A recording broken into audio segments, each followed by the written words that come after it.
Hi Pisces, welcome to your February 2022 Tarot Scope with me, Raphael from Radiant Reality. It's an absolute pleasure to have you. Thank you so much for being here. Thank you so much for joining me. Quick note, my readings are for your sun, moon and ascendant sign. So whether you're a sun, moon or rising sign Pisces, this is for you. And I always advise that you watch all three to get a clearer, more complete picture of how they're going to speak to you. With that said, remember they are general readings. Not everything's going to resonate with everybody, and that is just fine. You should always use your own discernment. Before we start, as always, I want to bless my deck of cards with the forms of love, light, peace, prosperity and abundance, and I pray that the messages that come through are ultimately clear and concise and they help you on your path to your highest vibrational good. So for your before we get into that though, happy damn birthday to you. I truly hope you have a wonderful solar return, and if you are celebrating your birthday this month as a February born Pisces, remember to fill the day of your birthday with a little bit of everything that you want this entire year ahead to have in it for you. All right, now with that said, let's get into your reading for your actions and interactions with the world at large. You have the Three of Swords. This is actually a good card to have in this position. Why? Because it suggests that you are making cuts. This is about releasing and removing anything, anyone, or any situation that either doesn't serve you or isn't supporting you in becoming who it is that you envision yourself to be from now on. I feel like in a lot of ways, this is you cutting away the dead weight. It's you really choosing to honor yourself, to protect yourself, to love yourself, to be really clearly honest with yourself about what your needs are, what your desires are, and being okay with them exactly as they arise. The other thing with the Three of Swords as well, yes, sometimes this can be a cut or a removal that hurts in the heart space. If I'm honest though, I kind of feel like this is you saying to yourself, you know what? It's like one of those things when you, forgive the graphics, but when you squeeze a spot or when you lance a boil, it's like, okay, there's that initial sort of like, ooh, that's discomfort. Or like, you know, when you go to the chiropractor and they give you a, right, that initial moment is like, oh my gosh. But then after it's like, right. So this is you removing or releasing something or someone or some situation from your life that you know is holding you back. And it's like you're consciously making this cut and therefore you are in control. For your communications and conversations, you have the Two of Wands. This is really nice, right? So this is you giving yourself permission to expand. The reason I say that is the Three of Swords is you making cuts and releasing. With the Two of Wands, this might be saying to yourself, you know what, 5 years from now, I'm going to have my own company and I'm going to be doing this, this and this.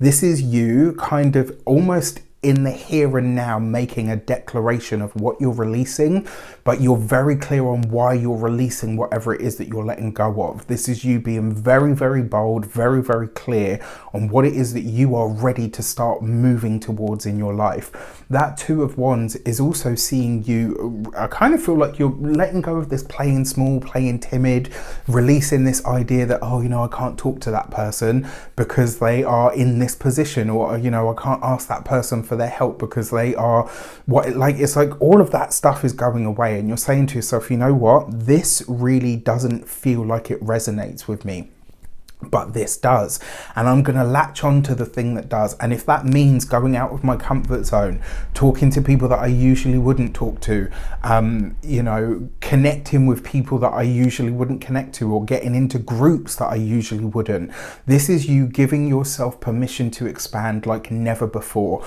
And it's going to see you reaching out far and wide into the world, not just into your community, but into the world in some way, shape or form.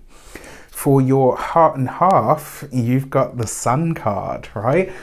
Ooh. You've got this with the Two of Wands. I mean, first of all, this is, look at this, right? Because you've got the Two of Wands here with the Sun card, and you've got that Three of Swords in the thing. This is your self-talk really improving this month. Like how you talk to yourself, how you view yourself, how you look at yourself in the mirror. All of that stuff this month is getting a massive overhaul, right? It's interesting as well that this card, the Sun, would come up in the third week, because in that third week, the Sun will switch out of the sign of Aquarius and into the sign of Pisces, which is when you get all of your mojo back, right? The fact that you have the Sun card here, for those of you that are partnered, married, or in long-term commitments, this is you and your partner having laughter, banter. It's you and your partner laying foundations for your future. This is you guys really having some great talks about where you see your lives going and how you can make those things happen. For some of you, this might be about early retirement.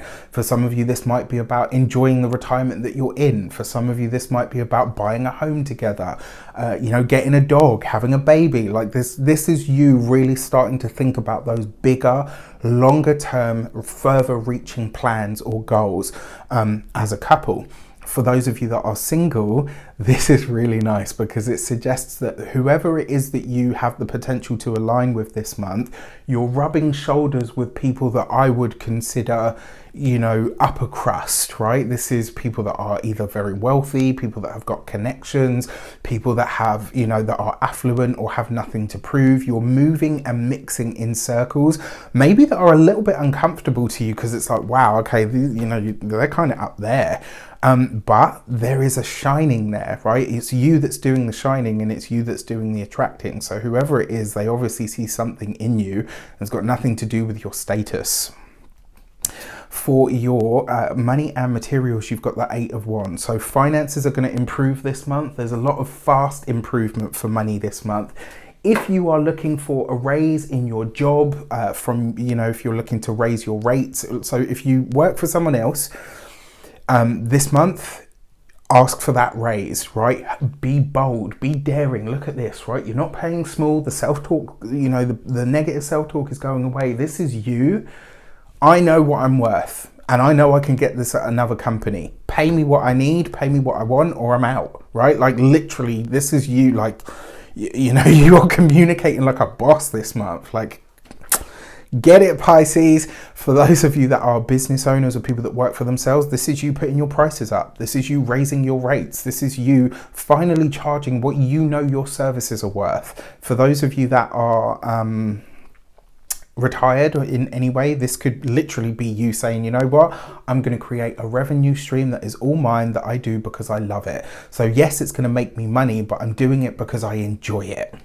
For your weeks of the month, for your first week of the month, you've got the Hermit card, right? So whatever these cuts are that you're making, whatever it is that you're letting go of or you're releasing, you are doing this in a painstaking kind of way. So this might be you're writing things down. This is, you know, maybe you go into a space, you withdraw from the world. Like, you know what, I'm going to take a couple of days. I'm going to be off social media.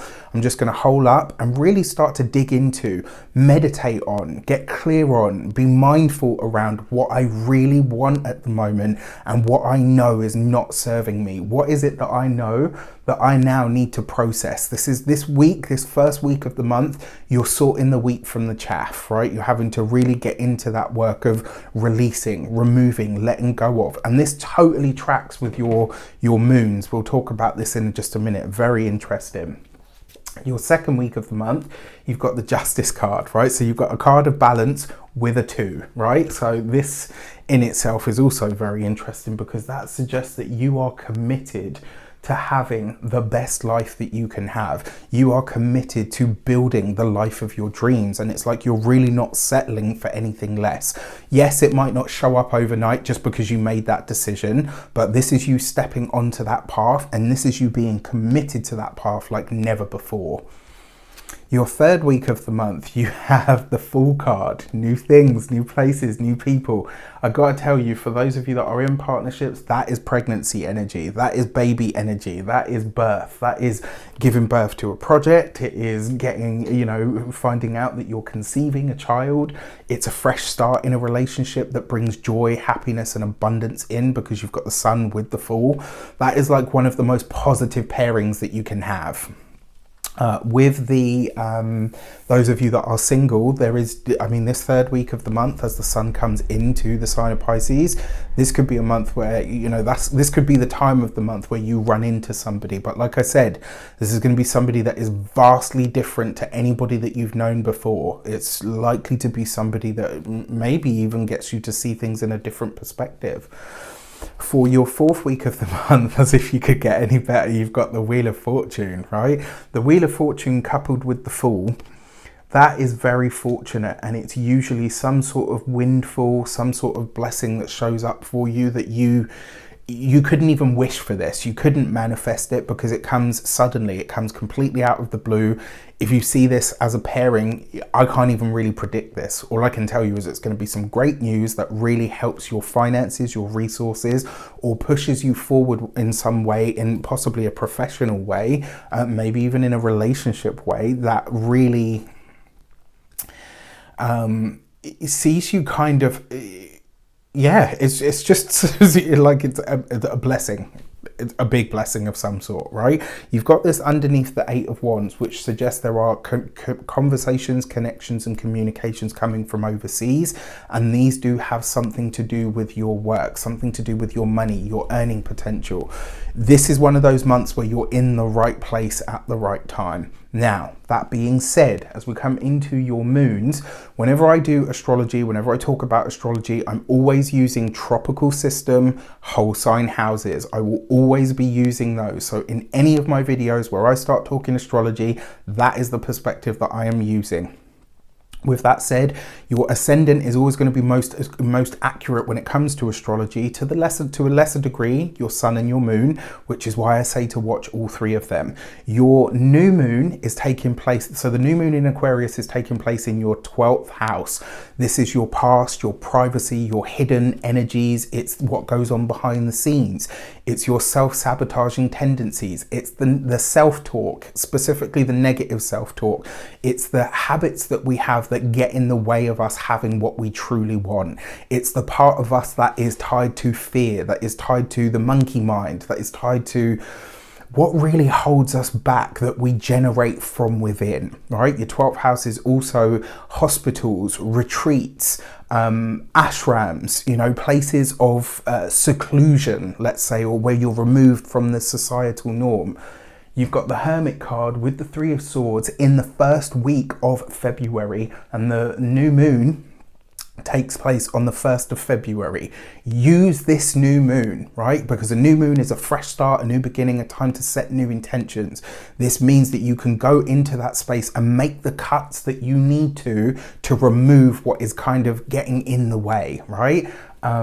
Remember what I said about lancing the boil, squeezing out all of the gunk and all of the rest of it? It's not a pretty imagery, but you could use this new moon to really amazing effect.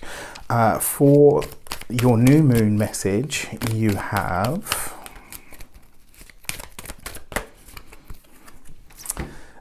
the Gate 29 and Perseverance, right? And this card is really all about going for it. It's also a card that shows us or reveals to us how sometimes we are able to make something look effortless. So for you, this stuff might be really, really deep, and you might be like, wow, you know, I don't know how I'm going to get past it. It's really intense. I'm really feeling it. And then, you know, somebody says to you like, wow, you're handling all of this like a boss. Like how it looks to the outside world is not the same way that you're going to be experiencing it.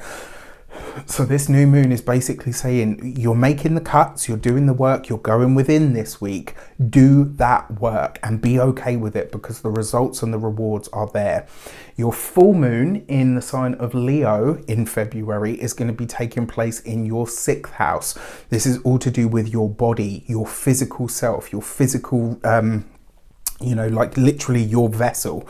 And this is a time to really look after your physical health and vitality. The sixth house as well, because it is a full moon, this may highlight to you where some of your day-to-day routines, what you're doing, your 12th house, you know, your habits, etc., will likely reveal to you where you are getting in your own way. So if you've got challenges or issues with your health around that full moon, you will get a glimpse into what it is that you do on a daily level that is not helping you, that you need to stop now. It's also the house of drudgery in ancient astrology, which basically means the things that you are tied to that you don't have any choice about, the things that you have to do maintenance on, are found in the 6th house.